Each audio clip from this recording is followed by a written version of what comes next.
When most people think of silk weaving, they think of Spitalfields in the 17th century.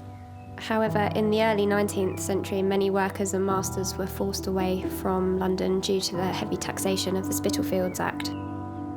And this led them to move to Sudbury on the Essex and Suffolk border. We are well known for our historic restoration work, the likes of the National Trust and English Heritage, historic royal palaces, those sorts of people who really have pieces of furniture and houses of international significance. And we want to put back the splendour of those buildings. We get very involved with our customers. Someone has invited me into their home and I'm advising on fabric that they're going to be living with, and it's actually quite an emotive process. You're looking at a piece of fabric that was made 200 years ago and you think, how was that created? How did that person do it? And you work out that part, but then you've also got to work out how we can apply that to the types of yarn and the structures and set of loom that we have today. You consider all sorts of elements, what industrial techniques were around at different periods, what types of colour were around, were they synthetic or were they natural dyes. All these elements feed into making sure that you have a really accurate piece of fabric. When you're hand drawing, you're able to walk around the document, whereas when you're on a computer, you're following that line in a different way, which is why that first step is so important. But the beauty of CAD is we are able to change the scale of a design with ease.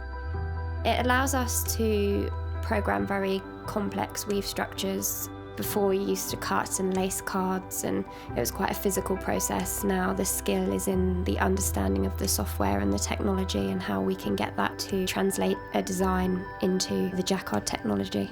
We would take the small wrapping of yarn that's been dyed into different environments. We would bring it into a window so that it was replicating how somebody would have it in their home.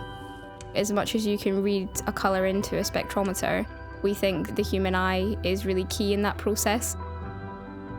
When you don't work with textiles all the time, it is difficult for that person to really visualise what it's going to look like.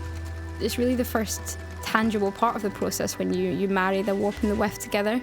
We're really lucky to have experienced weavers. They have a real sense about how a warp behaves, perhaps a little area where the tension is not quite as even as somewhere else.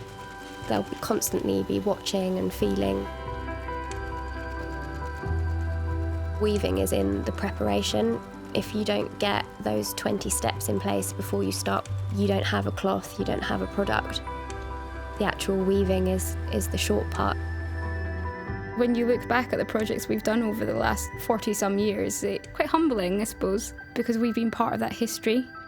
The very foundations of weaving remain the same, it's just the execution. Really hope to continue that passion for making beautiful fabric, which is the same passion that people had 200 years ago.